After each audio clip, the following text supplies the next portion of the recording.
2016 nasenganye n'umuntu arantangaza. Hari kuwa mbere afite ubukwe kuwa gatandatu, arampamagara ambaza tutishime ufite akazi ntako mfite uyu munsi sindi bukore. Arambwira ati ko nashaka kumperekeza tukajya kwa mukuru wanjye kumwibitsa by'ubukwe bwanjye, waza tukajyana. Ndamubwira nti ndaje. Turahura, ni wari uza mukuru watuye, duhurira ahantu tuva mu modoka. Je nari mvuye Kabuga, wavuye Burasirazuba, duhurira ahantu turazamuka turenga amazu, anzamura umusozi anyinjiza ishyamba. Ndamubaza nti iyi niyo nzira ijya kwa mukuru wawe, nta handi hantu twari kunyura ngo tugereyo? Arambwira ngo inzira niyi tugende. Tugeze hejuru umusozi arambwira ati cara twahageze. Arambwira kandi ndakwiyamye nta jambo na rimwe nkeneye ko uvugira hano, nijye uje kuvuga. Ndamubwira ntivuga ureba abo muvugana, nge ntawe ndeba. Yakojeje amavi hasi. Haleluya. Yaravuze amagambo ntazibagirwa mu buzima. Yaravuze ngo Yesu Kristo grand frère dukundana.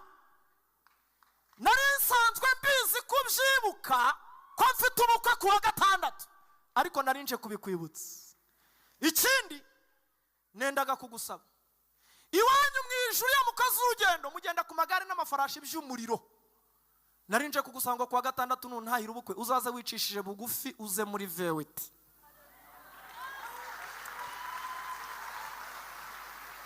Aramubwira ngo kandi je nta yindi modoka nzirirwa nshaka, nzagenda muyo uzazamo. Ibyo mbigusabye nizeye ko utabinyima, cyane ko nkusabye mu mitungo y'iwacu dusangiye.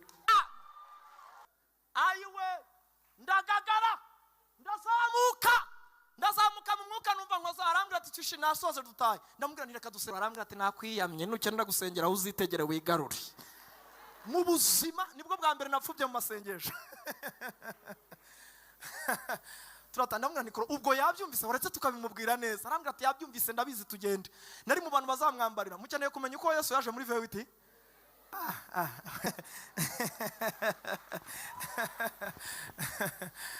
Nari masore bane bazamwambarira, ariko nimugoroba muri reception nari kumubera MC. Turambara mu gitondo kwa gatandatu dutegereza imodoka, ati narazihamagaye ubwo ziraza.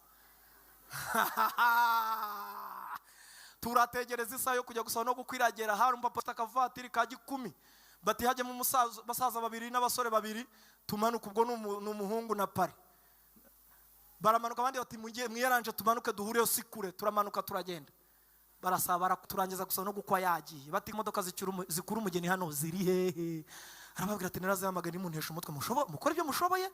Narazahamagaye ubwo ziraza, kandi zitazi ubwo ziraza kuba zantengushye.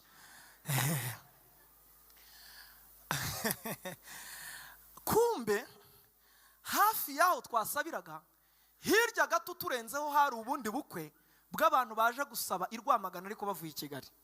Barakodesheje imodoka muri kampani zitwara abageni, zitinda kuza kubakura mu rugo bagenda n'izabo. Barababwira ati n'ubundi ubwo mukerewe mutya muzidekore, muzituzanire zidekoye, mudusange iyo tugiye. Nka sharuwa ubwo bukwe rero agenda zirangira aho ziza, yibagirwamo kode yuko bari burenge ku bundi bukwe. Izo modoka zihageze zisanga abageni bahagaze mu muhanda gutya, babuze imodoka. Baravuga bati turapfuye.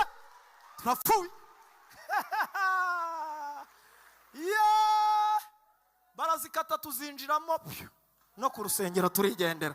Ariko Yesu yaraje cyangwa ntabwo yaje? Ukwiye kumenya uriwe n'imbaraga zikubitsemo, ukazikoresha ukajya wikura mu bibazo utavugije induru.